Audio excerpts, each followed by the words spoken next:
Hi, இது வந்து தேர்ஸ்டேவோ ஃப்ரைடேவோ எடுத்த விலாகு. ஆக்சுவலி தேர்ஸ்டே வந்து ஃப்ரெண்டு வீட்டுக்கு போயிருந்தேன். அவளுக்கு குழந்த பிறந்தது. லாஸ்ட்டாக நானும் அவளை எப்போ மீட் பண்ணோன்னா, எனக்கு குழந்த பிறந்து 2 மந்த்ஸில் மீட் பண்ணோம். இதே மாதிரி தீபாவளிக்கு முன்னாடி.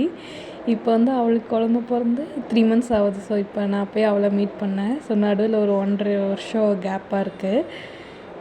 ரொம்ப ஹாப்பியாக போச்சு. அன்றைக்கி நல்லா டைம் ஸ்பெண்ட் பண்ணோம், நல்லா பேசினோம். இது வந்து அதுக்கு அடுத்த நாள், ஆக்சுவலி எஸ்டர்டே ஃப்ரைடே எடுத்தது. ஃப்ரைடே வந்து டெக்ஸ் வேலியில் வந்து போட்டிருந்தாங்களே எக்ஸிபிஷன், அந்த மாதிரி போயிருந்தோம். ரொம்ப நல்லா இருந்துச்சு. சிம்பிளாக தான் இருந்தது, பட் பார்க்க ரொம்ப நல்லா இருந்துச்சு. நிறையா அனிமல்ஸ்லாம், பேர்ட்ஸ்லாம் வச்சுருந்தாங்க.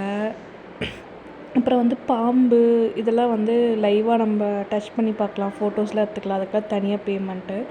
ஒரு 80 ருபீஸ் என்ட்ரன்ஸ் ஃபீஸில் என்னென்ன பண்ண முடியுமோ அதெல்லாம் நிறையாவே பண்ணியிருந்தாங்க. இது பார்த்திங்கன்னா வந்து லைவாகவே பேர்ட்ஸை வந்துட்டு வெளியே விட்டுருந்தாங்க.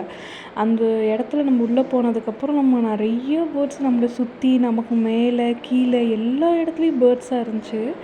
நல்லா இருந்துச்சு பார்க்கவே. ருத்ரனுக்கு ரொம்ப பிடிச்சிருந்துச்சி அந்த பேர்ட்ஸ் சவுண்டெல்லாம். எங்கேயும் இங்கே கேட்குது, அங்கே கேட்குதுன்னு சுற்றி சுற்றி பார்த்துட்டே இருந்தான். அப்புறமா வந்து இந்த டாய் ட்ரெயினில் போயிருந்தோம். இது ஃபஸ்ட் டைம் நான் போகிறது.